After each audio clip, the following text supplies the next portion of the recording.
Yes. Let's look at which aspect you'd like. I mean, if walking, if we break it down, the first thing which we consider is what equipment you're going to use before you even go out, and actually making sure the puppy's comfortable in it and used to it. So that's you could break it down into stages. So if we're going back to puppyhood, which is going a bit of a way for you, Victoria, but going back that far, we're starting with equipment. And then the next thing is, if we're breaking it right down, is having the puppy walking around, or the dog, actually, if you go back and do it again, walking around near you because the puppy or dog wants to. And that is the thing which we can do in the house and then in the garden. And if people all did that to start with, it would make a huge big difference to when they actually start going out, because they take their puppy out, put the stuff on him, out they go into the world with all the excitement or scary things or whatever, and you know, they haven't got the walking technique. Okay, so I have it off lead to begin with.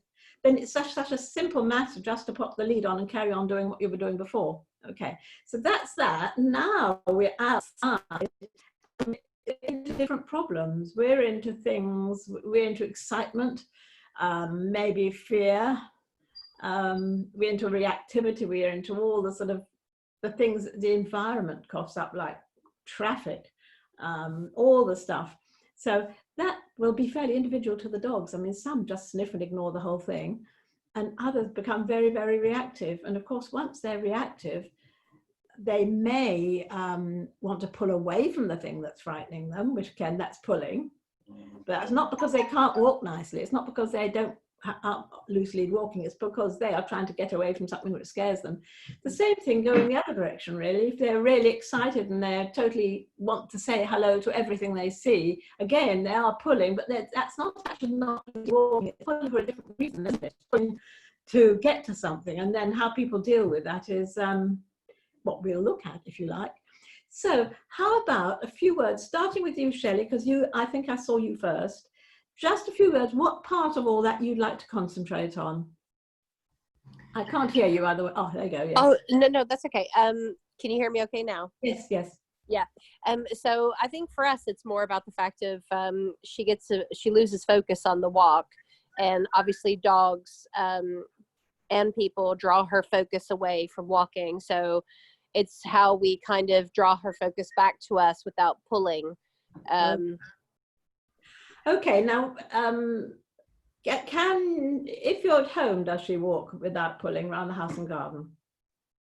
Yeah, so she'll walk around the house and garden, no problem. But as soon as we get out to one of her favorite areas to walk, where there's other people and other dogs, right, she does pull. Just to say, she does go to a daycare a couple of days a week and gets on fine with other dogs. But whenever she is walking, she does, when she's on the lead, she starts to growl and bark. So where you're concerned, we're looking at once you get out of the house and when you start encountering dogs and people.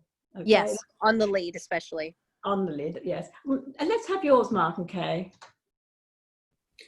For us, it's because we've only been out walking for 2 weeks now. He pulls a lot because he's so excited. I think he's reasonably well behaved around other dogs. He does try and jump at them, but I keep him on a really short lead. Right. But really what I want to be able to do is for him to just walk nicely next to me. Right, okay. But then I think I haven't really let him off the lead when we're going for a walk along, say, a path near us. I only let him off the lead when we're in kind of a safe space. But then Mark actually let him off the lead when they went for a walk early this morning.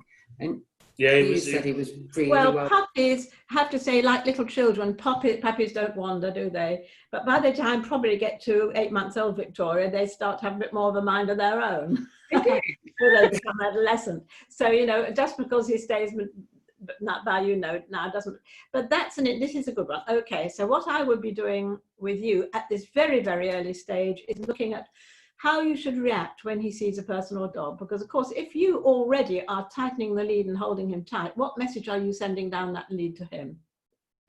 All right, you're not actually teaching him what you want him to do. You're physically restraining him. Yeah. And that in the long term may actually end up by making him feel trapped and scared. Okay. Do you see? So it's good to catch it at this stage. So that's great. So in a way, you and Shelley's is a bit similar in that you know, it's what happens when you first go out. And Victoria, how's it going with you? Not too bad. I still haven't braved letting her off the lead. I think obviously when I take her out, I've normally got 3 children with me, so it's a bit of a handful to sort of keep my eyes on everyone at the same time. So my concern is if I let her off and she goes running like she likes to run. So if she goes running off, she is quite reactive to other dogs. She won't sort of go for them, but she will bark at quite a lot of the dogs. Do you think that is because she is on lead? Because it's much more usual for dogs to be worried about other dogs when they're on a lead. Okay, so even if other dogs are on a lead as well as her, she is still reactive to them. So I think it's not to do with them being on lead, it's to do with her being on lead. Some dogs she's absolutely fine with. Okay. And I will always, you know, if they're both sort of coming towards each other, I will let them sniff each other. And sometimes at first she'll be okay. And then sometimes she'll be fine for like 10, 15 seconds. And then she'll start to growl. Right. Great. Okay. So what we'll do, I think we'll start at the beginning just with a little bit of the loose lead stuff at home. Okay. And so actually we've got the whole spectrum here, really. We'll do that just briefly. Then we'll look at what I would do right from when they're tiny about meeting other dogs. If you can act, and people,